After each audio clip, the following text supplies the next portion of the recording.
waxaan dabacase dhalaalaya afka u geliyay haweeney kadibna si xoog ah ayaan caloosha ugu riixay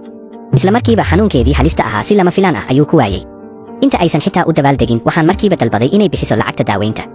iyadoo aan ka labalabayn waxay ii dhiibtay $30,000 isla markaas nin taajir ah oo curyaan ahaa ayaa arrintan maqlay wuxuuna si degdeg ah u yimid si uu daaweyn iiga raadsado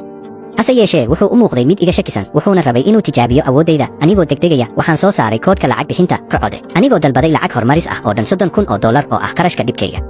wiilkiisa ayaa si cagajiid ah lacagtii iigu soo wareejiyey wuxuu i weydiiyey imise carruur ah ayaan dhalay gacantiisa ayaan qabtay oo si taxadar leh u eegay kadibna jawaabtayda ayaan siiyey 3 ninkii taajirka ahaa wuu yaabay inaan si sax ah u qiyaasay laakiin wiilkiisu wuxuu u maleeyey inay ahayd nasiib uun ninkii taajirka ahaa wuxuu dalbaday tijaabo kale mar labaad waxaan tusay koodhkayga lacag bixinta inkastoo wiilkiisu uusan rumaysnayn haddana wuxuu bixiyey $30,000 ninkii taajirka ahaa ayaa i weydiiyey sababta uu halkan u yimi isla markiiba waxaan ku idhi waxay ahayd si aan uga daaweeyo lugihiisa wiilkii wuxuu yidhi qof kastaa wuu qiyaasi karay taas mana caddaynayso awood gaar ah laakiin markaas waxaan si toos ah u sheegay xaaladaha saxda ah iyo wakhtiga curyaannimadu ku dhacday ninkii taajirka ahaa wuu naxay wuxuu markiiba i weydiiyey inuu bogsan karo laakiin mar kale ayaan weydiistay lacagta marka hore wiilkiisii ayaa feedhaha isku qabtay isagoo diyaar u ah inuu i garaaco anigoo deggan ayaan ku idhi dunidan aniga keliya ayaa lugahaaga dawayn kara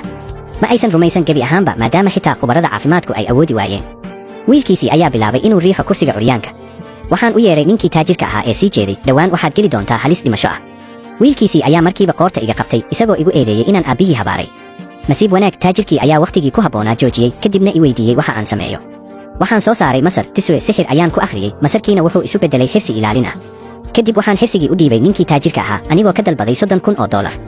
wiilkiisii wuxuu ku dhawaaqay inaan ahay tuug laakiin ninkii taajirka ahaa wuxuu doortay inuu i rumaysto waxaan siiyey xirsigii ilaaliyaha ahaa waxaan ku amray inuu mar walba agtiisa ku haysto kadibna waan daawaday iyagoo tegaya laakiin markii ay jidka ku jireen taajirkii waxaa runtii ku dhacay shil baabuur wuxuu si degdeg ah u soo saaray xirsigii laakiin isla markiiba wuu ka lumay isagoo yaaban ayuu istaagay kadibna darawalkii ku yidhi waa inuu ii raadiyo wax yar kadib waxaa la igu casuumay guriga taajirka wuxuu aad ugu mahadceliyey badbaadinta noloshiisa kadibna wuxuu si dhab ah iiga codsaday inaan ka daaweeyo curyaannimadiisa wuxuuna diyaar u ahaa inuu bixiyo qiimo kasta waxaan u sheegay in $30,000 ay ku filan tahay daaweynta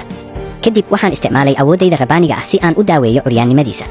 taajirkii wuxuu isla markiiba dareemay raaxo la yaab leh laakiin weli ma uusan istaagi karin wiilkiisii ayaa isla markiiba igu sheegay tuug wuxuuna ku sigtay inuu ilaalada igu amro inay cashar ii dhigaan si degdeg ah ayaan u sharaxay in taajirku muddo dheer curyaan ahaa oo uu u baahan yahay wakhti uu la qabsado isla markaas isagoo uu caawinayo adeegihiisii taajirkii ayaa si guul leh u istaagay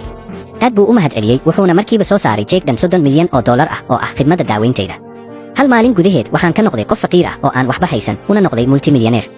haddii aad ka heshay muuqaalkan xusuuso inaad subscribe garayso marka xigta waxaan idin geyn doonaa adduunyo kale oo xiiso leh